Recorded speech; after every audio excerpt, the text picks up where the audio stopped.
আমরা অত্যন্ত দুঃখজনকভাবে খেয়াল করছি, গোটা 10 আসন জুড়ে একটা মেসেজ ছড়িয়ে দেওয়ার চেষ্টা করা হচ্ছে। ইসলামী আন্দোলনের প্রার্থী নাই, বসে গেছেন। হাত পাকার প্রার্থী কাউকে সমর্থন দিয়েছেন। আমি আপনাদের কাছে স্পষ্ট করে বলি, আজকে মিডিয়ার মাধ্যমে গোটা 10 আসনের মানুষের কাছে এই মেসেজ পৌঁছে দিতে চাই, আমরা বসিনি, বসার পাত্র নয়। ইনশাআল্লাহ 12 তারিখের ভোটের লড়াই আমরা মাঠে অবশ্যই থাকব। সংগ্রামী সাথী ও বন্ধুগণ, সম্মানিত কুমিল্লা 10 আসনের আমাদের যে সমস্ত অধিবাসীরা আছেন, আপনাদেরকে লক্ষ্য করে আমি কয়েকটা বিষয় স্পষ্ট করতে চাই।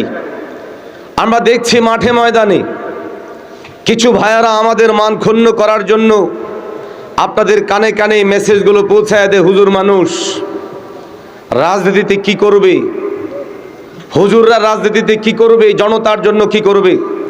আমার বন্ধুবর মুফতি রেজাউল করিম আবরার, আমার অত্যন্ত শ্রদ্ধাভাজন মুফতি হাবিবুর রহমান মিসবাহ ভাই স্পষ্ট করেছেন, শুধু আজকে নয়, আজ থেকে অর্ধযুগ আগে রোহিঙ্গা মুহাজির ক্যাম্পে শুধুমাত্র ফেসবুক স্ট্যাটাসের মাধ্যমে দেশ বিদেশের মানুষেরা আমাদের মাধ্যমে কয়েক কোটি টাকা রোহিঙ্গা মুহাজির ক্যাম্পে আমরা সহযোগিতা করেছি।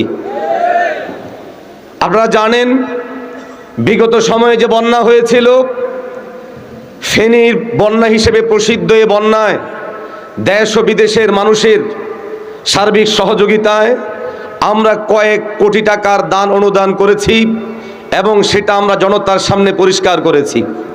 অতএব আমরা এখানে যে 10 ভিশন ঘোষণা করেছি, আমরা যদি রাষ্ট্রের সহযোগিতা পেয়ে এই 10 ভিশন বাস্তবায়ন করতে পারি, আমি দৃঢ়তার সাথে বলছি, গোটা বাংলাদেশের মধ্যে কুমিল্লা 10 আসন একটি মডেল এবং উন্নত এবং চমৎকার আসন হিসেবে সবার মাঝে প্রতিষ্ঠিত হবে।